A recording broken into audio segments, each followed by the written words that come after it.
What is up, App Nation? It is Steve P. Young, founder of appmasters.com. In this video, I've got my friend Rich Wagstaff, a very successful indie app developer, to share some tips on how he grew his revenues tremendously by switching to just a yearly option. And you're also gonna discover his process, his strategy, which I love, for optimizing growth as an indie developer. So without further ado, here's my buddy.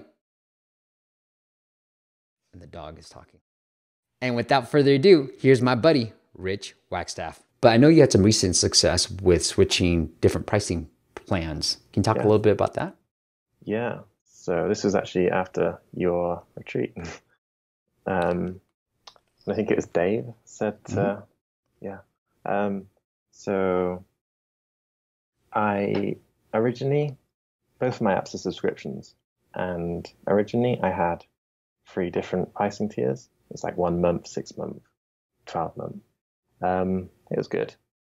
But after the retreat, I tried changing it to just one offering for 12 months. And I have seen probably a 50 to 100% increase in my revenue for each app from just that simple little change. I went back and figured out how, so specifically for the crossword puzzles, how people drop off on the subscription. So after 1 month, a certain percentage drop off, and then the next month, a certain percentage drop off. And it wasn't worth so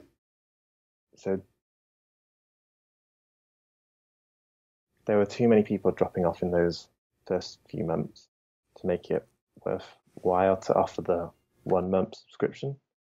Or I could have increased the price of the 1 month subscription, but I just gone. Did you change the pricing for the yearly, or was it always the same? Always the same. That's the test I need to do now and try playing around with that price point. And I guess we can look at the app too, but do you remember if it was just like, it's the same pricing page, but without the monthly pricing plan? Yeah. Okay. Cool. Yeah, so people only have one option. So your analysis was, hey, would this be a good idea? And by looking at the data, you saw the drop off around month 2 or 3. You're like, you know what? Yeah, I mean, if I can get people to stay for a year, it'll be easier. Yeah, I could work it out for over a year. I could work out how much my average person who's bought the monthly subscription, how much they pay over the year. So that's kind of the calculation where you work out how many people buy that monthly subscription, and then how many people drop off the next month, and the next month. And you can, so say, it's kind of hard to explain. You have, say your subscription is $4 on average. No, you're $4 first month. And then, say, 75% of people keep it for the second month. So then your average for those paying users is $3 in the second month. Does that make sense? Why? So overall, from the original 100% that took it. Oh, got it. Right. Yeah, so I kind of worked out that graph all the way down, and it worked out better off if they just paid the subscription for a year. For the year, yeah, even though it was discounted. Right. Yeah. You'd make more money per user.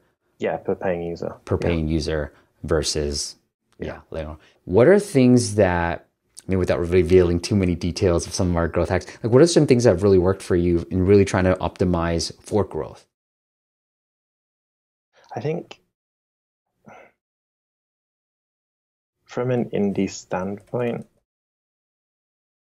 we probably shouldn't be looking so much at the tactics and stuff to grow the app. We should be looking more at consistently improving the app, and then just consistently working on the App Store optimization, because, I mean, it took, it's still improving now, but you start off with, when I first submitted the crossword app, I just did a few downloads a day. And then with the next update, you change the screenshots, whatever, you see how it goes. The next update, you update the keywords, you track the keywords, see how that goes. Downloads slowly start going, and then they kind of plateau for a while, and then sometimes you see some kind of lift like this, and then it kind of plateaus down a little bit, and then like eventually you'll find another lift. So for me, probably the best hack is staying in it for the long term and consistently improving. I like that. No, I like that mentality. Yeah. How often do you try to build a new update? Sorry, what was that? How often do you try to build a new update? You said, hey, let's try a new update. Let's do it then. How often do you try to do that? Yeah. Kind of goes in waves, but I'd aim for an update at least once a month. Yeah. You know, you remember Marco, he said the same thing as when he was during our past retreat that we just had, was talking about, hey, you know, when I constantly updated and tried new things and new keywords and new screenshots, like what you talked about, Reggie, like sometimes that base just goes up. You get the little spike and then it becomes a bigger base. And you get a little spike and then it becomes a bigger base. And soon you have it's still a staircase in a way. Yeah, it is really hard sometimes because sometimes it just kind of goes up and then it just plateaus for a long time. And then you find something else, spike. Yeah. That's really cool. Yeah.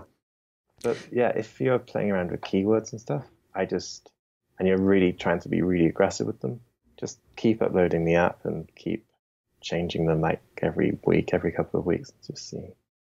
That's what I did. You don't have to change anything in the app. You just kind of write on the updates, bug fixes or whatever. You just change the keywords, change the screenshots, logo, icon, name, everything.